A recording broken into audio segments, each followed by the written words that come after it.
Hello students, video 4 of the lesson, chapter 1st, nationalism in Europe.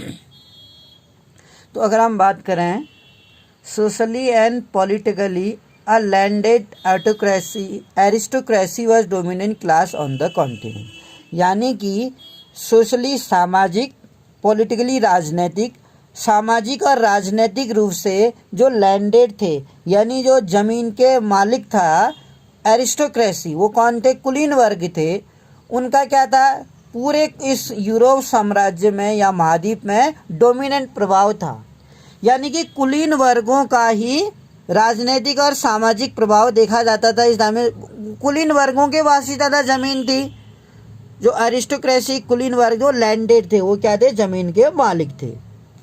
The member of this class, तो जब ये ज़मीन के मालिक थे इस महाद्वीप में, तो इसमें जो मेंबर थे यानी कि जो इस वर्ग के सदस्य थे वह यूनाइटेड, वो क्या थे? एक साझा जीवन शैली में बंधे थे। कॉमन वे ऑफ लाइफ, उनकी जो जीवन शैली थी, जो जीवन जीने का उनका स्टाइल था, डेफिनेटली गरीबों से अलग होगा। कट क्रॉस रीजनल डिवीजन, यानी कि वो क्षेत्रीय विभाजन के आर पार व्याप्ति थी। जो क्षेत्रीय विभाजन है, रीजनल डिवीजन है, एक रीजन जो है उसका डिवीजन कब हो जाता है? जब एक वर्ग जो बहुत ज़्यादा रिच है और एक दूसरा वर्ग जो बहुत ज़्यादा गरीब है। तो रीजनल डिवीजन में बटा हुआ था। और उनकी जो जीवन शैली थी वो क्या थी? इस सभी जो वर्गों के जो सदस्य थे उनकी जो जीवन शैली थी वो अलग थी। और ये जीवन शैली क्या करती थी? उनको एक क्षेत्रीय विभाजन में बांट देती थी। They own state in the countryside, उनके गाँव में क्या थे? ग्रामीण इलाकों में जायदाद थी उनकी। स्टेट्स कहते हैं प्रॉपर्टी, जायदाद थी। And country and also town house, और शहरों में एंड ऑल्सो टाउन हाउस। और कंट्री साइड में क्या थे? उनके पास क्या था? हम कह सकते हैं ग्रामीण इलाकों में उनके पास क्या था? जायदाद थी। State in country side and also town house, और शहरों में क्या था उनके पास? हवेलियाँ थी, शहरी हवेलियों के मालिक थे वो।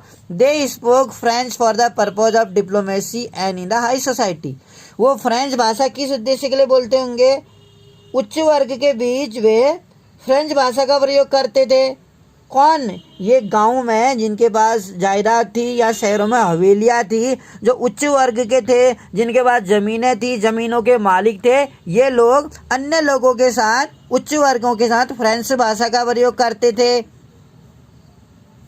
Family they spoke French for purpose of diplomacy के लिए, यानी राजनीतिक कार्यों के लिए उच्च वर्गों के बीच राजनीतिक कार्य को उच्च समाज में डिप्लोमेसी के लिए यानी राजनीतिक कार्यों के लिए, डिप्लोमेसी माने होता है राजनीतिक कार्य, कोई पॉलिटिकल काम के लिए वो उच्च समाज में फ्रांस भाषा का प्रयोग करते थे। Their family were often connected by ties of marriage, उनके जो परिवार थे अक्सर वैवाहिक बंधनों से आपस में जुड़े थे, यानी कि एक उच्च कुलीन वर्ग दूसरे उच्च कुलीन से विवाह के द्वारा जुड़ा हुआ था। विवाह होते थे इनके आपस में, और राजनीतिक कारणों के लिए, डिप्लोमेसी के लिए ये उच्च समाज में फ्रेंच भाषा का प्रयोग करते थे, एक दूसरे से विवाह के द्वारा जुड़े थे। This powerful aristocracy was however numerically A small group, हालांकि ये शक्तिशाली कुलीन वर्ग संख्या के लिहाज से एक छोटा समूह था। संख्या में कम थे, लेकिन क्या था बड़ी बात? वो शक्तिशाली थे। शक्तिशाली थे वो, न्यूमेरिकली संख्या में वो कम थे, लेकिन पावरफुल एरिस्टोक्रेसी, उच्च कुलीन वर्ग शक्तिशाली तो था ही, संख्या में कम था। मेजॉरिटी ऑफ द पॉपुलेशन, जो मेजॉरिटी थी, जनसंख्या के अधिकांश जो लोग थे, majority population made up of peasantry, वो कौन थे? कृषक थे। टू द वेस्ट, पश्चिम की अगर हम देखें, ज़्यादातर जो बल्क ऑफ लैंड, बल्क कहते हैं बहुत ज़्यादा मात्रा में, जो बहुत ज़्यादा ज़मीनें थी, वॉज फार्म्ड बाय टेनेंट, वो जो किराएदारों के द्वारा यूज की जाती थी किराए पर। छोटे काश्तकार जो थे और स्मॉल ओनर जो थे वो खेती करते थे, यानी कि उच्च कुलीन वर्गों से ये ज़मीन पट्टे पर किराए में लेते थे और इन्हें उसका किराया देना होता था खेती करने के बदले। While in eastern and central Europe में, अगर हम देखें पूर्वी और सेंट्रल यूरोप में, मध्य यूरोप में जो भूमि थी, पैटर्न ऑफ जो लैंड होल्डिंग था, जो भूमि विशाल जागीरों में बटी थी। लैंड होल्डिंग यानी जो भूमि का विभाजन था, वास्ट स्टेट बड़े साम्राज्य में बटा हुआ था, भूभाग जागीरों में बटी थी, जिस पर विच वर कल्टिवेट सर्प, सर्प कहते हैं भूदास, भूमि के जो गुलाम थे, भूदास थे, गुलाम बनाया जाता था भूमि पर काम करने के लिए, उनके द्वारा सर्प्स के द्वारा खेती की जाती थी। वेस्टर्न पार्ट ऑफ अगर हम बात करें, जो वेस्टर्न पार्ट है सेंट्रल यूरोप का, पश्चिमी और मध्य यूरोप, यानी कि जो पश्चिमी और मध्य यूरोप है, द ग्रोथ ऑफ इंडस्ट्रियल, वहाँ पर औद्योगिक उत्पादन बहुत ज़्यादा हुआ, growth of industrial productions and trade mean, और व्यापार भी बहुत तेज़ी से हुआ यहाँ पर, व्यापार में वृद्धि से, ग्रोथ ऑफ टाउन। डेफिनेटली हम ये बात जानते हैं कि किसी जगह पर जैसे मध्य यूरोप की बात करें या पश्चिमी भाग की बात करें यूरोप के, वहाँ पर तेज़ी से अगर औद्योगिक उत्पादन बहुत ज़्यादा हुआ, उद्योगों में बहुत सारी चीज़ें बनने लगी और व्यापार होने लगा, तो क्या हो गया, वो पूरा जो एरिया था ग्रोथ ऑफ टाउन होने से इमरजेंस किस में बदल गया, वो बहुत बड़ा वर्ग बन गया, वृद्धि से शहरों का विकास हुआ और वाणिज्यिक वर्गों का विकास हुआ। जो कॉमर्शियल क्लासेस थे, कॉमर्शियल मतलब वही होता है वाणिज्यिक वर्ग, वो एग्जिस्टेंस और बेस्ड ऑन प्रोडक्शन, जिसका अस्तित्व कब था, अब वहाँ वाणिज्य ट्रेड बहुत तेज़ी से एक्सपेंस हुआ, प्रोडक्शन ज़्यादा हुआ और वहाँ पर मार्केट में जिसका जो अस्तित्व बाजार के लिए उत्पादन पर टिका था। अगर बाजार के लिए वहाँ उत्पादन कर सकते थे वो, तभी उनका एग्जिस्टेंस था। अगर बाजार में वो बाजार के लिए उनका अगर उत्पादन नहीं कर सकते थे तो कॉमर्शियल जो भी वहाँ पर इंडस्ट्री थी या ट्रेड थे, इनका उतनी वैल्यू शायद नहीं होती अगर वो बाजार के लिए उत्पादन नहीं कर पाते तो। Industrial begin in England, industrial हमने देखा कि किस तरीके से मार्केट के लिए अगर वो प्रोडक्शन कर सकते थे तब उनका अस्तित्व था। इंग्लैंड में इंडस्ट्रियलाइजेशन जो शुरुआत हुई सेकेंड हाफ ऑफ 18वीं शताब्दी के मध्य से हुई, but in France and part of the German state it occurred only during the 19th century. लेकिन फ्रांस एंड पार्ट और जर्मनी के कुछ हिस्सों में इट अकर्ड ओनली, केवल 19वीं शताब्दी के दौरान ही औद्योगिक क्रांति की शुरुआत हुई, औद्योगिकरण हुआ वहाँ पे।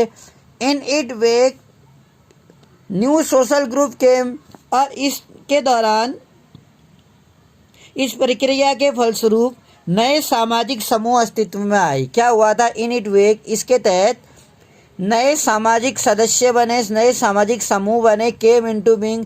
वर्किंग क्लास पॉपुलेशन थे इसमें, श्रमिक वर्ग जिसे हम कहेंगे, वर्किंग क्लास श्रमिक वर्ग था, एंड मिडिल क्लास और जो मध्यम वर्गीय वर्ग था, और मेड अप ऑफ इंडस्ट्री, वो किससे बने थे ये, इंडस्ट्रियल उद्योगपतियों से, बिजनेसमैन से और प्रोफेशनल लोगों से, यानी कि जो सेवा क्षेत्र के लोग थे और जो व्यापारी थे उन लोगों से मिलके बने थे।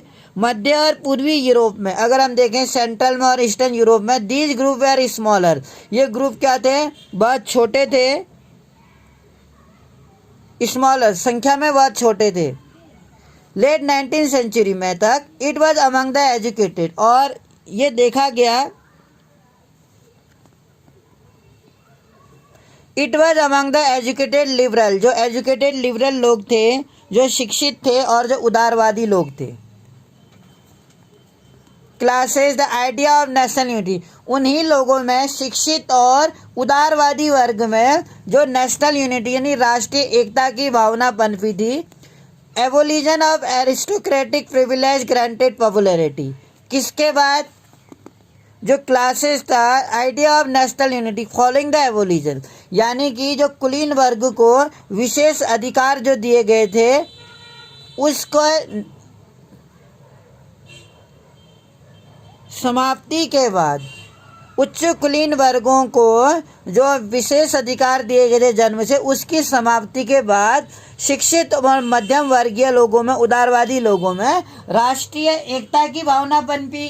क्योंकि मैंने आपको बताया था नेपोलियन कोड जो 1804 में बनाया था, उसके तहत जो उच्च अधिकार दिए गए थे, जो विशेष प्रिविलेजेस दिए गए थे एरिस्टोक्रेटिक वर्ग को, वो समाप्त कर दिया गया था। तो ऐसा देखने को मिला कि जब उच्च वर्ग को ये विशेष अधिकार समाप्त कर दिए गए, तो जो मध्यम वर्गीय लोग थे, एजुकेटेड लोग थे, और जो लिबरल थे, उदारवादी थे, उदार हृदय के थे या उदार विचारधारा के लोग थे, उन लोगों में राष्ट्रवाद की भावना पनपी। How did the liberal nationalism stand for? जो उदारवादी जो थे, उदारवादी के लिए राष्ट्रवाद के मायने जो थे वो क्या होते होंगे? उदारवादी राष्ट्रवाद के मायने क्या होते होंगे? उदारवादी राष्ट्रवाद क्या था? Ideals of national unity. अगर हम यूरोप में अर्ली 19th सेंचुरी में यूरोप में अगर हम राष्ट्रीय एकता की बात करें, तो Europe were closely allied to the ideology of liberalism, यानी कि उदारवाद यानी कि लिबरलिज्म शब्द लाटिन भाषा से बना है। The term liberalism derived from Latin root, Latin भाषा से बना है, जिसका अर्थ लिबर मीनिंग फ्री होता है। लिबर मीन्स फ्री, लाइबर पर आधारित है शब्द, जिसका अर्थ आज़ाद होता है। नए मध्यम वर्ग जो थे, वो द न्यू मिडिल क्लास के लोग थे वहाँ पर, जो लिबरलिज्म स्टूड फॉर फ्रीडम। जैसा कि हमने देखा, नए लोगों के लिए, न्यू मिडिल क्लास लोगों के लिए, नए मध्यम वर्ग के लिए उदारवाद का मतलब था liberal stood for freedom for individual, व्यक्तिगत आज़ादी। लिबरलिज्म का अर्थ आप समझिए, नए जो वर्ग, नए लोग जो थे मध्यम वर्ग के, उनके लिए लिबरलिज्म का अर्थ था इंडिविजुअल, यानी कि एक व्यक्तिगत आज़ादी एंड इक्वल, और स्वतंत्रता सभी लोगों के लिए कानून की नज़र में। उदारवादी लोग ये मानते थे कि लिबरलिज्म का अर्थ है कि व्यक्तिगत आज़ादी और स्वतंत्रता मिले कानून की नज़र में। पॉलिटिकली इट इज एम्फेसाइज, अगर हम पॉलिटिकली बात करें, राजनीतिक रूप से जो उदारवाद कहें, अगर हम जो कंसेप्ट है उदारवाद का, कंसेप्ट ऑफ गवर्नमेंट है बाय द कंसेंट, यानी कि उदारवाद एक ऐसी सरकार पर जोर देता था जो सहमति से बनी हो। बहुत बढ़िया लिखा है, concept of government by the consent, consent बने होता है सहमति से। ऐसी सरकार, अगर हम पॉलिटिकली बात करें, लिबरलिज्म का अर्थ क्या होता है? देखो, वैसे लिबरलिज्म का अर्थ हुआ एक इंडिविजुअल फ्रीडम या एक इंडिविजुअल इक्वलिटी, एक आदमी की व्यक्तिगत स्वतंत्रता या समानता इसे हम कहेंगे, और स्वतंत्रता हम कह सकते हैं। और पॉलिटिकली कुछ लोगों का ये मानना था कि ऐसी सरकार जो उन लोगों की सहमति से चुनी गई हो, जनता की सहमति से सरकार चुनी गई हो। सिंस द फ्रेंच रिवॉल्यूशन, अगर जब हम फ्रांस रिवॉल्यूशन की बात करें, फ्रांसीसी क्रांति के बाद जो उदारवाद था, निरंकुश शासक और पादरीवाद के वो विशेष अधिकार की समाप्ति हो गई थी। फ्रेंच रिवॉल्यूशन जैसे हुआ था 14 जुलाई 1789 को,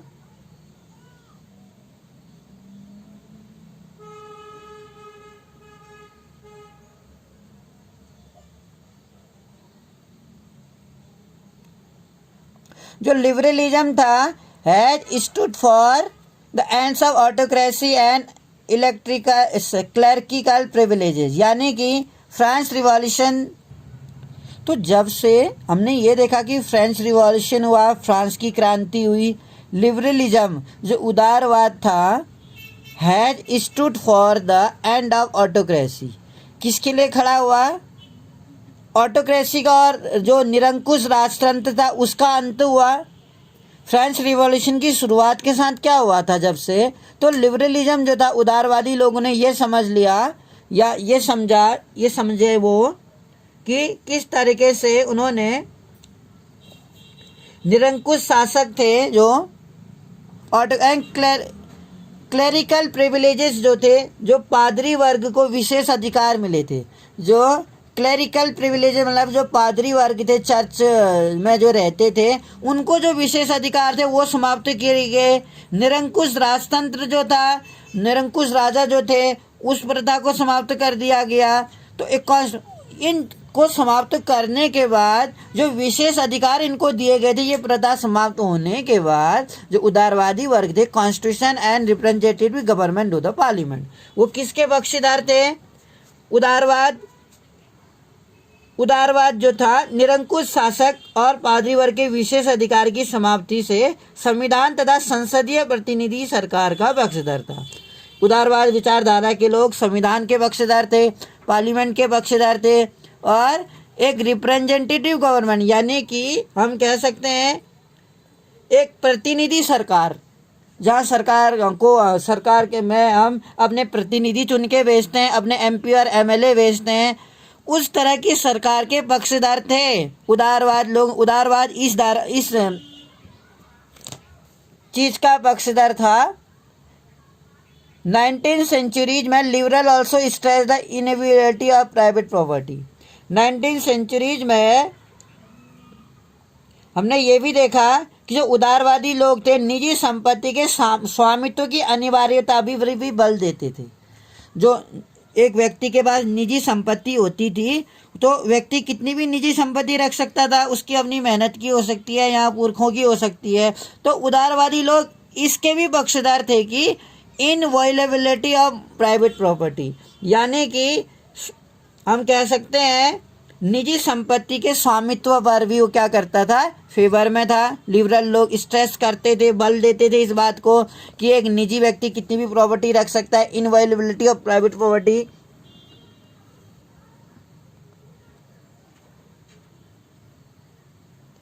लेकिन हम देख सकते हैं ये इक्वलिटी बिफोर द लॉ, लेकिन कानून के समक्ष समानता did not necessarily stand for the universal suffrage. अब जहाँ पर जो उदारवादी लोग थे कानून के समक्ष समानता, इक्वलिटी एंड फ्रीडम, जो उन्हें आज़ादी थी उसके पक्षधर तो थे, लेकिन इसका अर्थ ये नहीं था कि जो लिबरल से उदारवादी इसके पक्षधर हों कि वहाँ सभी लोगों को मत अधिकार दिए जाएं, सफरेजी यानी सब लोगों को वोट देने का अधिकार हो, ऐसा तो वो चाहते ही नहीं थे। हाँ, प्राइवेट प्रॉपर्टी के लिए उनके विशेष अधिकार थे कि प्राइवेट प्रॉपर्टी ओन कर सकता है, इक्वलिटी मिल जाए उन्हें, फ्रीडम मिल जाए कानून की नज़र में, और एक ऐसी सरकार जो लोगों के सहमति से बनी हो। बहुत बढ़िया उन्होंने कहा। और ऐसे जब निरंकुश शासन व्यवस्था समाप्त की गई, जो कुलीन वर्ग को विशेष अधिकार थे वो समाप्त किए गए, उसके बाद वो चाहते थे कि एक ऐसी पार्लियामेंट्री सरकार बने जो अच्छी हो, जहाँ पार्लियामेंट हो, जहाँ प्रतिनिधि सरकार हो, प्रतिनिधि चुनते हो जनता की सहमति से वो सरकार काम करे, जनता के लिए काम करे, इक्वलिटी वाल काम करे।